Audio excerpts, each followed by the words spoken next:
Well, hi, everyone. I'm CBS19 Chief Meteorologist Brett Anthony here on a Saturday afternoon as we stream live on our CBS19 Plus channel, also on our YouTube channel and on our Facebook page. Going to bring you up to date on our Saturday evening forecast. Fortunately, no worries, no concerns. We have the blast over Bullard fireworks going on tonight. Should not be impeded by weather in any way. So we shouldn't have any interruptions or delays or thunderstorms that pop up and blast over Bullard other than fireworks. There are a few showers in Sabine County, down into Polk and Jasper County, Jasper and Newton County, I should say, just way down there in deep East Texas. In fact, there's a little bit of lightning showing up southeast of Jasper down towards Spurger, but only in the last 15 minutes, just about 19 lightning strikes with those showers. And when we put those into motion, you'll see the general movement. It is moving up to the south end of Sam Rayburn, also south end of Toledo Bend, and maybe into Angelina County here over the next couple of hours. But as far north as they make it, I think might be San Augustine, southern Nacogdoches County, maybe up to Lufkin, but it's a really small chance. There's a better chance that we'll see a few more showers around the area tomorrow. Otherwise, it's warm and humid. If you are headed out to one of the fireworks displays around the area tonight, please make sure you're drinking plenty of water. Certainly a possibility to get some dehydration. The sky is full of sunshine. It's clear, and it's going to be clear throughout the evening hours. I want to show you a little frontal boundary here that's just kind of draped along Interstate 44 and Interstate 40 throughout parts of Oklahoma. Clusters of showers and thunderstorms moving through south central Missouri into southeastern Missouri. We're still seeing this little bit of an onshore flow coming in along the Gulf Coast. We have this area of high pressure. I'll draw it out for you. It's kind of a thin little sliver of high pressure sitting over top of us right in this vicinity here. And so that's protecting us right now. But I do expect that high to break down a little bit tomorrow and some of these sea breeze showers to make it a little farther to the north or being more numerous. We could see more showers than we saw today. And then a frontal boundary will sag down to maybe the Red River or maybe Interstate 30 by Monday night into Tuesday, and that will bring additional scattered showers and thunderstorms. Not everybody's going to see rain this week, but there's still a chance to get some summertime showers and thunderstorms in the afternoon. I think tomorrow afternoon, deep East Texas, Monday night up closer to Interstate 30, maybe Tuesday morning closer to Interstate 20, and then we'll eventually dry out to where we get to Independence Day, and it does look like there's a fairly good chance that Independence Day is dry and the weekend following that is dry. All right, right now we've got mostly sunny skies or partly cloudy skies, however you want to look at that. I think the sky's probably more 3/8 cloud covered, so technically it's going to be partly cloudy. 92 degrees, that was our forecast high today. We are right there with a south wind around 10 to 11 miles an hour. So a little bit of a summer breeze. 92 degrees, feels like it's closer to 100, but we're not into that criteria yet where we have heat advisories and not likely going to get that this afternoon. 3-day forecast starting next week. Isolated thunderstorms Monday, scattered thunderstorms Tuesday, and again Wednesday. And then, as I said, I think Independence Day we're going to dry out and things should be just hot. And here's why. You've got a big ridge of high pressure overhead. All right, that's air that's piling up. As that air piles up, and I'm showing you the depiction of the atmosphere at about 18,000 feet, and notice that the most intense core of this heat is sitting right over southeast Texas into North Texas and parts of East Texas. So we're going to have a lot of sinking air here and dry conditions Wednesday, Thursday, Friday, so highs could be in the mid, maybe upper 90s once we get through the 4th of July. There's a little upper low near the Florida Panhandle that will be spreading some rain showers from Gulfport, Mississippi, through Gulf Shores, Alabama, probably through Destin, down to Tampa, maybe along southern Louisiana. They could also see some showers. Will likely stay dry in this scenario here just because we have the sinking air sitting on top of us. Also very dry out to the Rockies. If your 4th of July plans include camping in the Rockies, it'll be dry there. If your 4th of July plans include Las Vegas, it's going to be, well, it looks like a little storm moving into Vegas. The run up to Vegas is probably 105 to 110 degrees there. Great Lakes look a little cool and stormy late next week for the 4th of July. All right, let's take a look and move forward here on our forecast. And what we're going to talk about next is going to be the stretch that we will experience starting tonight with mainly clear skies and light fog and haze like we had this morning over parts of deep East Texas. Sun sets at 8:33, so blast over Bullard, the Fireworks probably going about 8:45 to 9 o'clock tonight.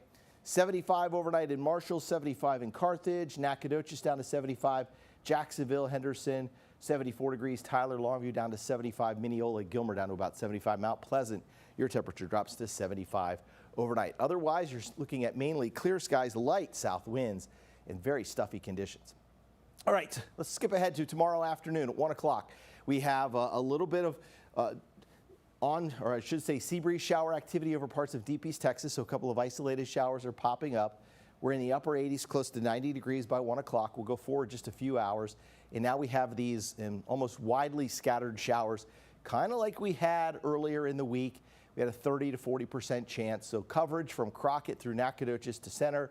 Downpours are possible where you could pick up 1 or 2 inches of rainfall, but on the periphery of the storm, you get about 1/10 of an inch to 1/4 of an inch.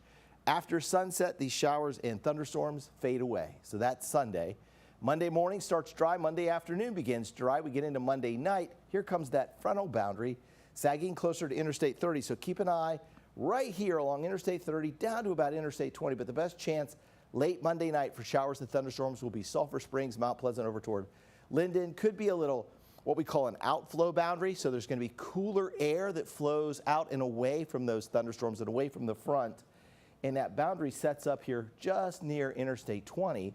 And that'll be critical when it comes to Tuesday because showers and thunderstorms may focus on that boundary right there starting Tuesday morning. So there could be a little cluster of thunderstorms moving across Cedar Creek Lake, Lake Tawakoni, Lake Fork, maybe right on through over toward Lake of the Pines, Lake Tyler, and then by 1 o'clock they fall apart. We have cloudy skies for the rest of the afternoon. And notice it's a slightly cooler day where temperatures are going to try to struggle to get back into the low 90s. Just because of this frontal boundary around, this chance for scattered showers, I dropped all the weather impact alerts. We may have to make that call the day before. If the Weather Service is to issue a heat advisory, then we'd go ahead with the weather impact alert. But for right now, it looks like we're going to have typical summertime heat in East Texas, and we'll battle these off and on showers tomorrow afternoon, Monday afternoon, or Monday night, then Tuesday morning, and again Wednesday, maybe Wednesday afternoon before things kind of dry out as we head into the 4th of July or Independence Day holiday. All right, rainfall over the next 7 days. Again, indicative here of some rain along the stalling front Monday night. Deep East Texas showers. Then for tomorrow, and a couple scattered showers even into Tuesday morning. It is interesting that this little donut hole has set up, at least with this version, this model, has a nice donut hole right over North Texas into East Texas into Central Texas. So we may add and fill in a few showers in that area there. But the trend here is for drier weather going through the next 7 days. So this would also include next Wednesday, Thursday, Friday, and Saturday. Okay, so you're looking at a 7-day trend of drier weather with heavier thunderstorms around Oklahoma City. Also look over toward New Orleans and the Panhandle. I talked about a storm system over there, a little upper level low that could bring a lot of rainfall to the Florida Panhandle. Some of those showers, again, here in East Texas, I think will be more widely scattered. So tough to say that one exact area would get a lot of rain, but easy to say that we could see some showers. All right, we have tropical depression number 2 now, just into the southern Gulf. And this could become Tropical Storm Barry here by tomorrow morning. In fact, it's forecast to become a tropical storm by noon tomorrow with winds close to 40 miles an hour. So a low-end tropical storm. It is a tropical depression right now, remains a tropical depression through midnight tonight, and then strengthens as it moves toward the Mexican coast and here into northeast Mexico, Tampico. Heavy rainfall, flash flooding would be possible anywhere along the Mexican coastline. These orange areas here would indicate a tropical storm warning. So tropical storm warnings are up for some of those areas, eastern Mexico, southeastern Mexico, even into northeastern Mexico. Winds on tropical depression right now are sitting at 30 miles an hour. It's moving to the west-northwest at about 7 miles an hour. Another thing to keep an eye on here is the Saharan dust. Next week, we do expect a plume of dust to make it into East Texas Monday or Tuesday, so a couple of things will happen here. If you get a shower, it could be a dirty rain, meaning that it rains and you come out and your car has sort of blotches on it, like dirty blotches of raindrops that have fallen. and left behind are those little tiny grains of dirt inside that rain. As the rain evaporates off the car, those little tiny grains of dirt are left over. And that's going to continue into Wednesday. It'll also give us some very colorful sunrises and sunsets, and there may be an additional plume toward the 4th of July. But this should, once we get rid of Barry, this should keep a lid on the Gulf in terms of tropical storm development. Typically it does. When we have big Saharan dust layers like this, and they can be as thick, it can suppress tropical development. Otherwise, we can have some slight air quality issues here, especially if you're in one of the sensitive groups with bronchitis or asthma or something of that nature. If you don't, then we're just looking at vivid sunrises and sunsets, very yellow, kind of not necessarily orange, but yellow, brownish, but really cool sunrises and sunsets as a result.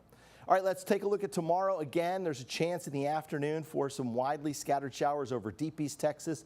If we're looking at Tyler, Longview, Henderson, and Jacksonville, it's likely just dry with sunshine and temperatures climbing into the low 90s by 4 p.m. The heat index tomorrow stays just a couple of notches below heat advisory criteria. The heat index needs to hit 105, stay there for a couple of hours. Tomorrow, Jefferson and Marshall feels like 103 for a couple of hours. Henderson feels like 104. From Sulphur Springs through Mineola down to Jacksonville, including Palestine, it feels like 100. And then it feels like the upper 90s with more cloud cover around over parts of deep East Texas. All right, here's your bailiff, Scott White, Texas Spine and Joint Hospital 10-day forecast to sum this all up and wrap it up all for you. Isolated thunderstorms Sunday, high temperature 93. Isolated thunderstorms Monday, a high temperature of 93. Scattered thunderstorms Tuesday morning.